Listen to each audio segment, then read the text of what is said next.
What's up, guys? Thanks for tuning in. Well, we're getting close. We're getting really close to making it to our final destination there in South Dakota. We planned, as you saw in the last video, we just decided to scrap any plans of stopping over anywhere and just make a run for it to try to get to South Dakota. Making a run for it from Georgia to South Dakota, though, is a bit of a process. So, unless you want to drive almost 2 days. Yes. Yeah. It's a hike. The way we did it, we decided to stop at a Harvest Host in Tennessee. That was the first time. It was our first time boondocking and also our first time using Harvest Host, which was actually really awesome. We stayed with the people at Crossing Creek Farms in Tennessee, in Shelbyville, Tennessee, and awesome people. They were more than accommodating. It's basically a farm. They have a little farm store there. I bought a 3.5 pound section of a brisket that I am very excited to get on the grill once we get to South Dakota. Looks pretty good too. Yeah, should be delicious. So looking forward to that. But the setup they had there was awesome. They set us up on a concrete pad.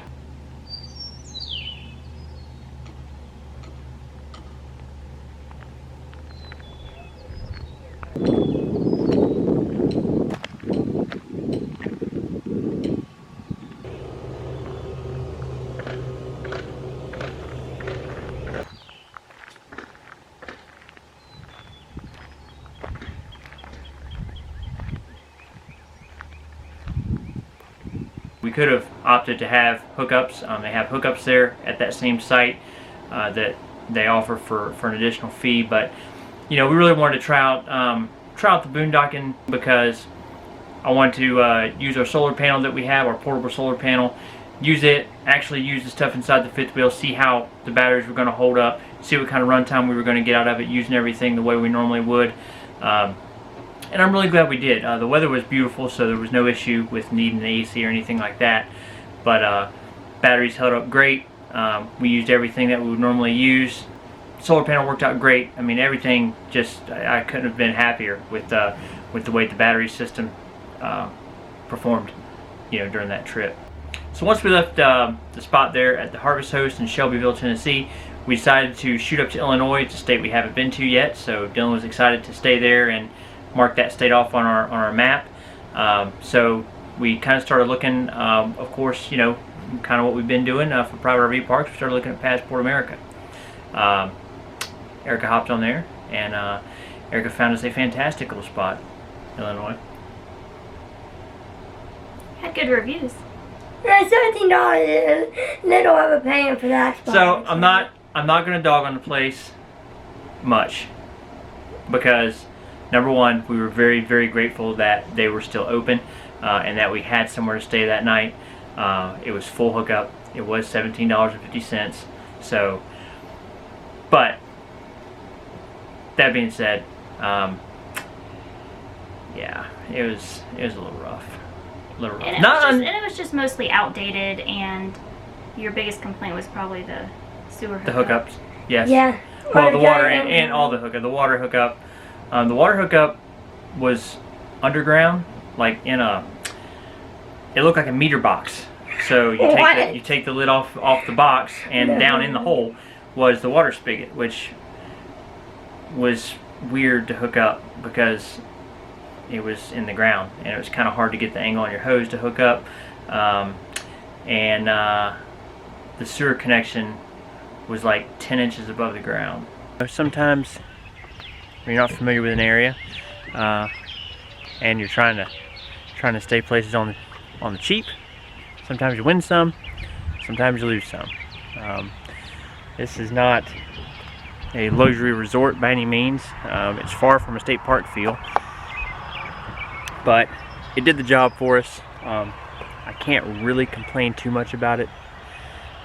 There's kind of a major interstate back over here that gets a tremendous amount of traffic, a lot of big truck and dump truck traffic and stuff, so it is a little loud, but you know, this is kind of out in Illinois farm country, so I was kind of surprised. I figured it'd be really quiet out here.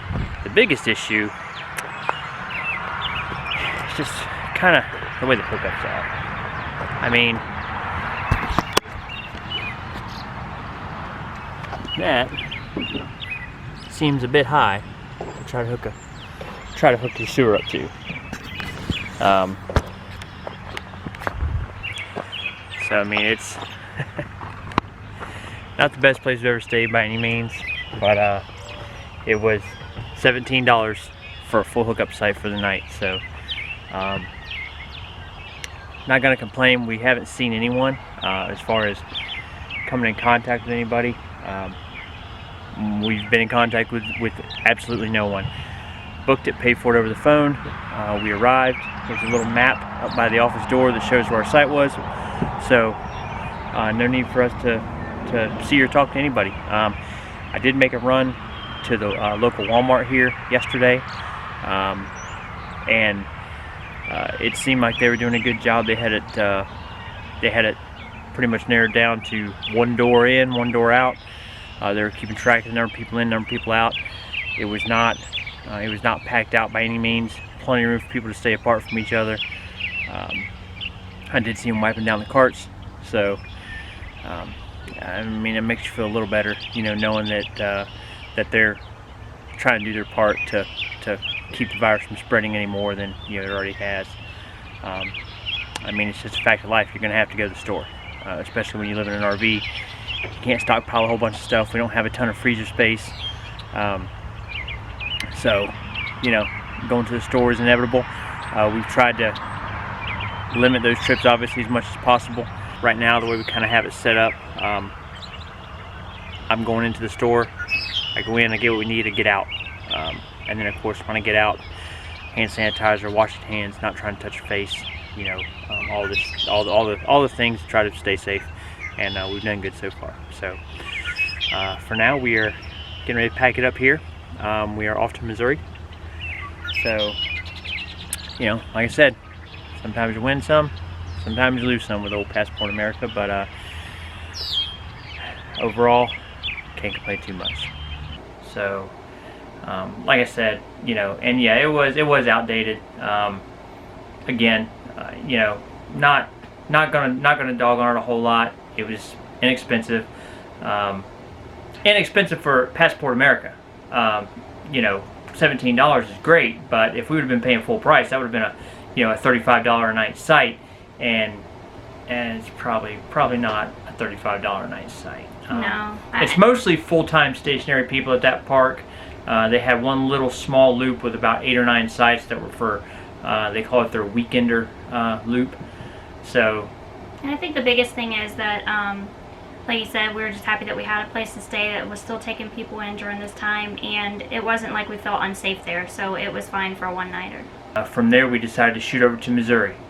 We looked on Passport America again, and we found a campground, Pony Express RV park, and that's in Maysville, Missouri, and paid the same price at that spot that we did for the one in Illinois, and it was a much better park overall. It was really well maintained.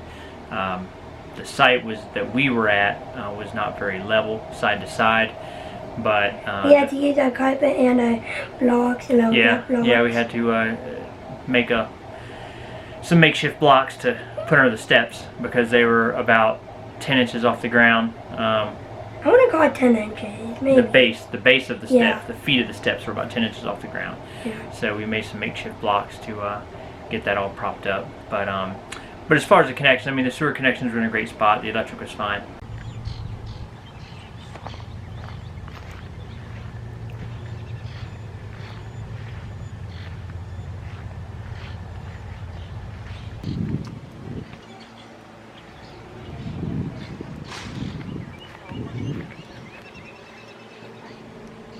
We enjoyed that park a lot more. We actually stayed 2 nights there, which gave us a full day just to kind of recuperate a little bit. We've been making a lot of long drives, so we wanted a day to kind of recover a little bit from that, knowing that the drive from Missouri to Nebraska was going to be a hike, and it has been. It has been a hike. And can I mention a few things about the Pony Express IV bike? Sure. I have one good thing and one bad thing to say about it. I'll start with the good thing. Some pretty cool farm animals. We got to see a bison. They had a bison there. That was pretty cool. Yep. Apparently, allegedly, they have 800-pound pigs. I did not see those. You said you saw those, Dad? I did see some really fat pigs laying in there. So, but I don't know. And The other day we also, didn't see them. Aside from the farm animals, they have 2 ponds there where they allow fishing. Yeah. Oh, hey, Dad, look what I caught.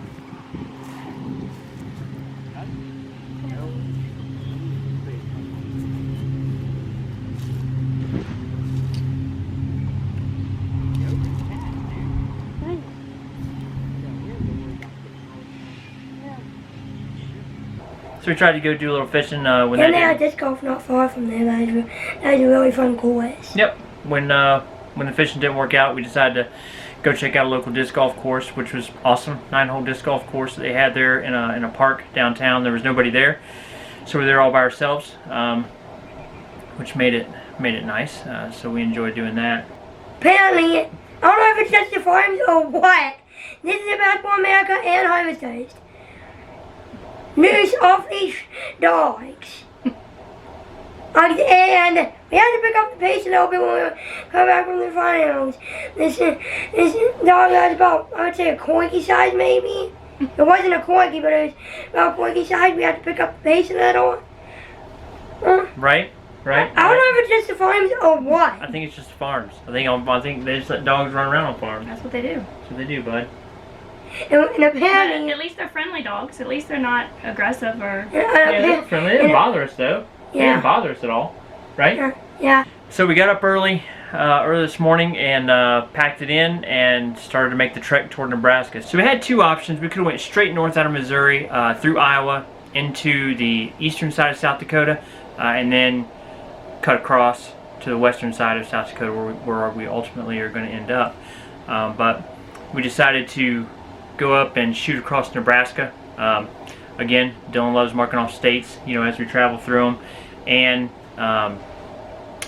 we couldn't really find any really good spots there on the eastern side of South Dakota.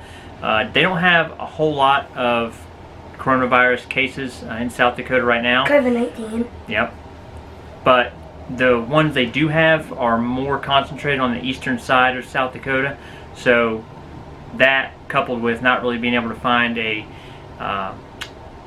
spot to stop overnight that we were comfortable with location-wise and drive time-wise, we decided to go ahead and cut across Nebraska. So that's what we did today. We went west across Nebraska. That is by far the windiest drive that I've ever had towing the fifth wheel. It was... Yeah, we had to leave our hats in the truck unless they control. would have blown off. It was out of control. The wind was blowing 25 to 30 miles an hour, pretty much straight out of the north. We were going west, so we had a 25 to 30 mile an hour crosswind. Our truck typically gets around 10.5 to 11.5 miles per gallon, depending on the terrain that we're towing in. Even towing through the mountains, we can get 10.5 out of it. That 25 to 30 mile an hour crosswind took our fuel mileage all the way down to 7.5 to 8 miles per gallon. It was oh my goodness. atrocious. It was so bad. I don't know what atrocious means. It means really, really bad. Oh, okay. It is really bad. On top of that, just I mean, the truck was the truck and trailer were, they were a handful. I didn't feel like it was unsafe.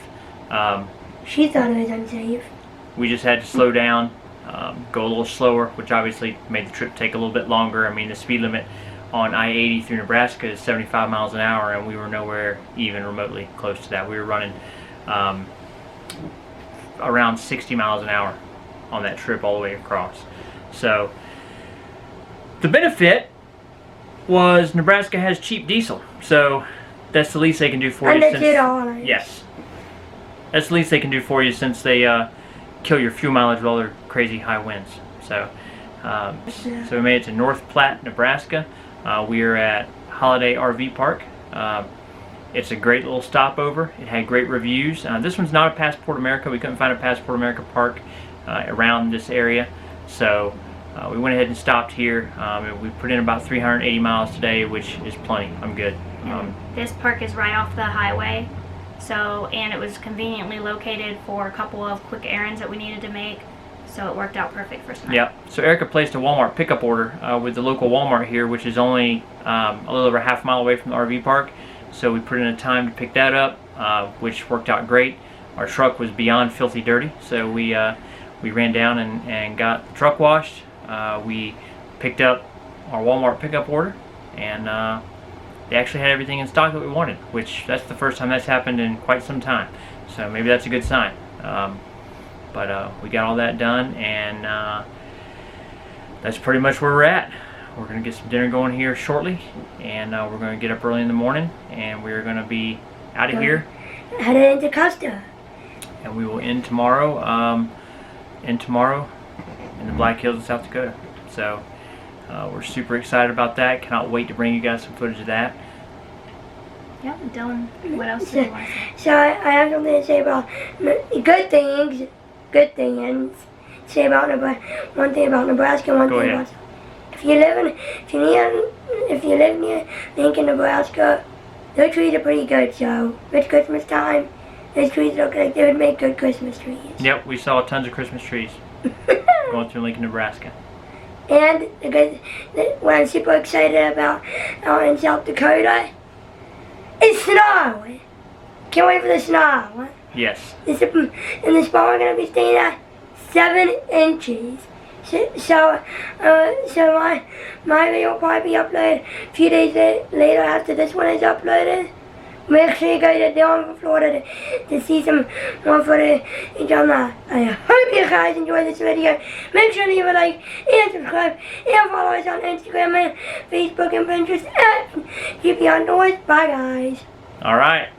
We'll catch you guys down the road from South Dakota.